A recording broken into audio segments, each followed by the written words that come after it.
नाम महरम। कई बार इंसान को आज के वक्त में बहुत चला हुआ ट्रेंडिंग वर्ड जीएफबीएफ।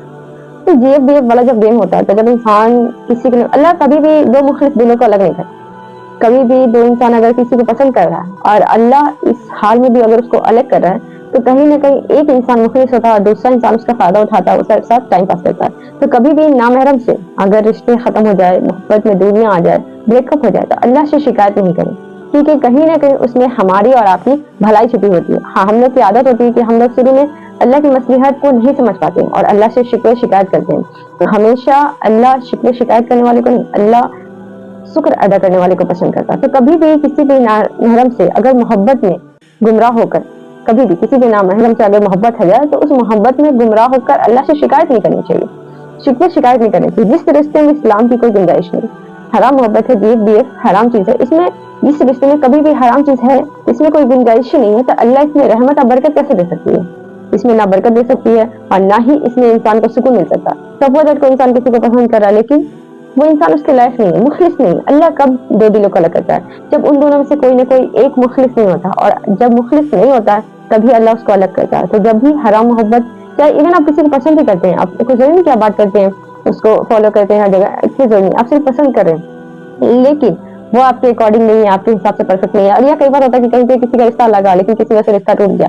इवन लोग जीएफबीएफ इतना रोते हैं, सयारा मूवी देख के और ज्यादा लोगों को वायरस फैल गया कि जीएफबीएफ देख के, स्टोरी देख के रोते हैं। आपको पता नहीं कि कितनी लड़कियां की आई भी बारात वापस लौट जाती है बिकॉज दहेज की वजह से।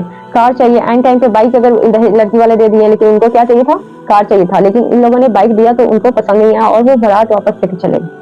नौज़बिल्लाह, ये क्या चीज है? ये तो सबसे पहली बात, दहेज तो हराम है ही है। निकाह इतनी सिंपल सिटी से करना चाहिए, इतना सिंपल करना चाहिए, लेकिन लोग इस तरह की फिजूल खर्ची बैठा चुके हैं। और इस तरह से अगर फिजूल चीजें करेंगे हम लोग शादी में, तो हमारी शादी में बरकत कहाँ से होगी? फिर शादी के बाद लड़ाई झगड़े शुरू हो जाते हैं, इंसान शिकायत करता है कि हमारे घर में शादी अच्छी चल नहीं रही, बहुत सारी परेशानियां हैं, ये है वो है। तो ये सबसे मसला यही बनता है कि इंसान को शादी में शिकायत करने की जरूरत ही क्या पड़ी, जब आप निकाह में बरकत वाले काम नहीं किया, आपने सिंपल तरीके से, सुन्नत के तरीके से निकाह नहीं किया।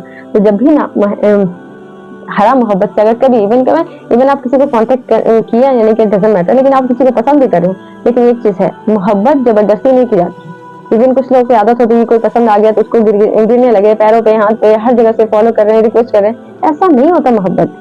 मोहब्बत भीख में देने वाली चीज नहीं है। कभी भी किसी से मोहब्बत हो जाए, आप उसको प्रपोजल करें। अगर वो मना कर दे तो हर इंसान की अपनी भी लाइफ होती है, सोच होती है, और एक अपनी इंसान की लाइफ, और उसके हर गर्ल्स को या बॉयज को अपने फैमिली के अकॉर्डिंग शादी करनी होती है।